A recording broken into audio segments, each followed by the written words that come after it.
a liberdade não tem preço. Atrás das grades o endereço é ver a vida pelo avesso. Vejo o meio e o começo, só me basta um arremesso. Um tropeço é adereço, pela vida é pelo apreço. Eu mereço. Tráfico humano. Bom, esse é o tema que vai ser abordado pela campanha da Fraternidade 2014. Liberdade, negão, podendo ver o sol nascer de um jeito diferente, sem alambrado, muralhas, algemas e correntes. Já foi o tempo, um passado sem futuro chegou ao fim. Agora é só adianto, meu mano, vai por mim. Ó nós aí na batalha, na fé, na correria, na guerrilha. Dados de 2012 indicam que quase 21 milhões de pessoas são vítimas de trabalho forçado e exploração sexual. Para falar um pouquinho mais sobre isso, aos professores do Colégio Notre Dame, a pastoral convidou Juliana Felicidade, que é coordenadora do programa de enfrentamento ao tráfico de pessoas e erradicação do trabalho escravo. EDI, tamo aí, é nós aqui ou ali, qualquer lugar nós encosta e faz dobrar a aposta pra quem julgou. Bom, Juliana, qual que é a importância da discussão desse tema? Eu acho que a importância da discussão do tema, ela está ligada à necessidade de constituição das pessoas como cidadãs. Assim, eu acho que todo mundo precisa de informação, né? Conhecer políticas públicas, conhecer direitos, conhecer deveres sociais. A partir desse conhecimento, dessa informação, conseguir se comprometer com a responsabilidade, não só de cuidar daquilo que é próprio, né? Não somente do cuidado pessoal, mas também do cuidado comunitário, do cuidado com a família, do cuidado com aquele que às vezes não necessariamente a gente tem como amigo, mas com quem a gente convive. Então, conhecer o conceito, conhecer o que é o tráfico de pessoas, talvez viabilize a gente buscar tentar evitar muitas vezes o problema, seja para que ele não ocorra conosco, seja para que ele não ocorra com alguém que está perto da gente, ou até mesmo com aquela pessoa que é um pouco mais distante do nosso convívio, ainda faz parte daquele ambiente social e cultural que a gente integra. Então é muito importante a informação.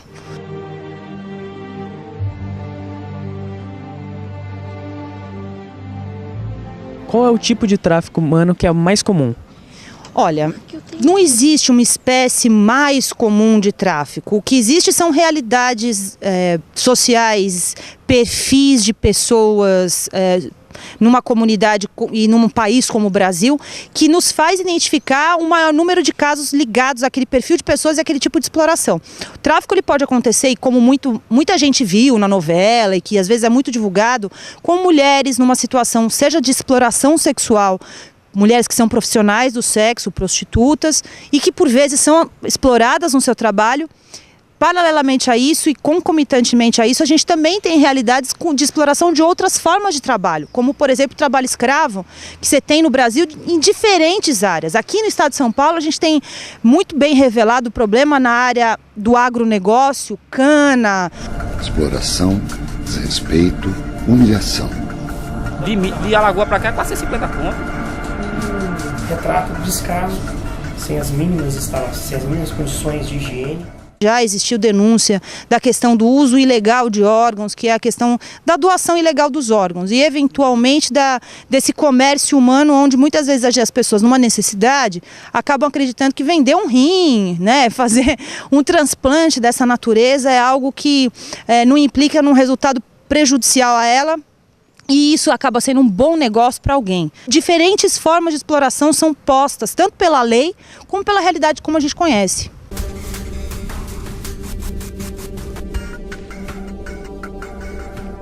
E eu gosto de cortar cana, mas gosto de receber também. Não tem, já pedi outra botina, não tem não. E não tem botina, tá toda, as botinas tudo rasgadas. Você já tocou no assunto, mas qual que é o alvo do tráfico humano? Você já falou de mulheres, mas em questão financeira, em questão de localização, qual que é o alvo? Olha, o que é importante as pessoas compreenderem, né? O tráfico de pessoas ele tem como um pressuposto para a sua existência uma questão de dinâmica de movimento.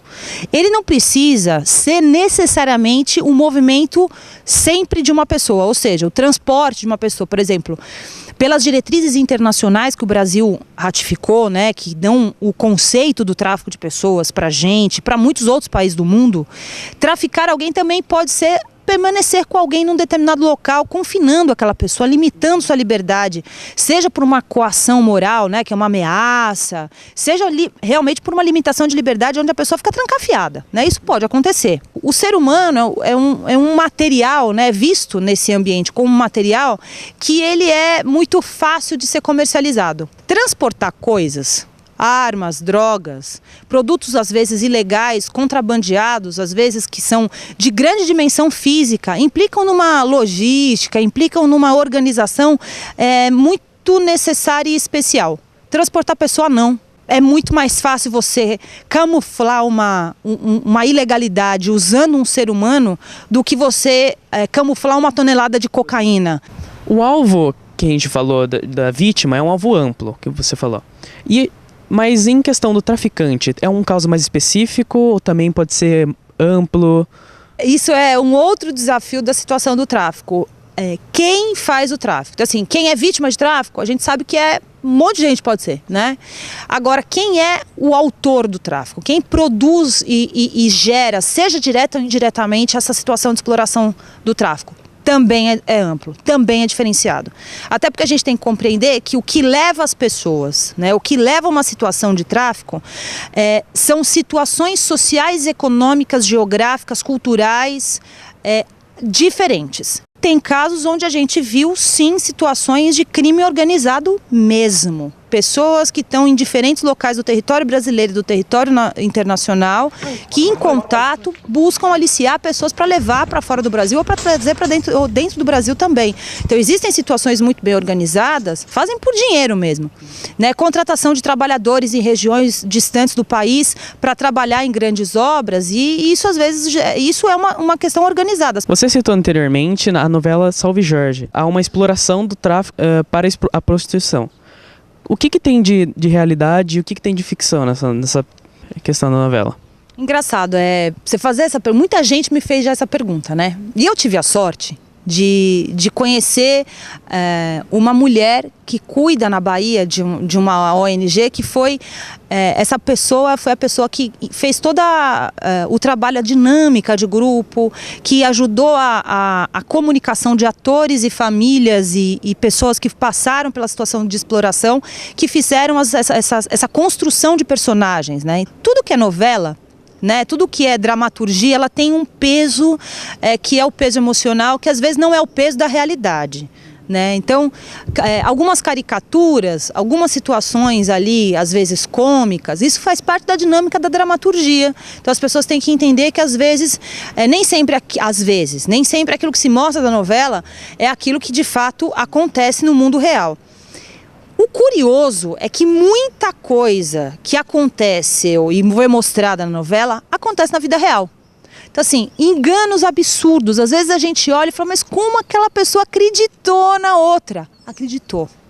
Né? Quando a gente não tem defesa, a gente não tem informação na vida, quando a gente não está constituído como cidadão, quando a gente não está sabendo dos nossos direitos, dos nossos deveres, a tendência é que a gente acredite em muita coisa que às vezes não é verdade. Né? Então isso a novela acabou por passar muito esta realidade do engano, né, da ausência de informação, do descuido social, que políticas públicas, que o preconceito no Brasil, seja com a prostituta, com a profissional do sexo, seja com a mulher negra, pobre, de morro, ou então um grande preconceito, que é o outro preconceito que a gente tem no Brasil, de acreditar que todo mundo que tem dinheiro, ou que todo mundo que aparentemente é bem sucedido é por si só uma pessoa confiável. Em Campinas também há um índice grande de tráfico de pessoas. Mais recentemente, foi o ano passado, o Ministério Público do Trabalho, junto com o Ministério Público do Estado de São Paulo, na área da infância, eles identificaram em Campinas uma situação, agora na cidade de Campinas, uma situação de exploração de adolescentes estrangeiros e do atleta, né, no mundo do futebol, na cidade de Campinas. Então, assim, sim, quando a gente fala de riqueza, e Campinas é uma cidade rica, que proporciona para muita gente a possibilidade, a ideia de uma vida melhor, eu não tenho dúvida. Então, temos muitos casos de tráfico de pessoas, mas por que a gente também não tem um número alto também de denúncias? Então, porque a gente tem uma realidade relativa à denúncia que passa por duas instâncias. A primeira é do desconhecimento, né?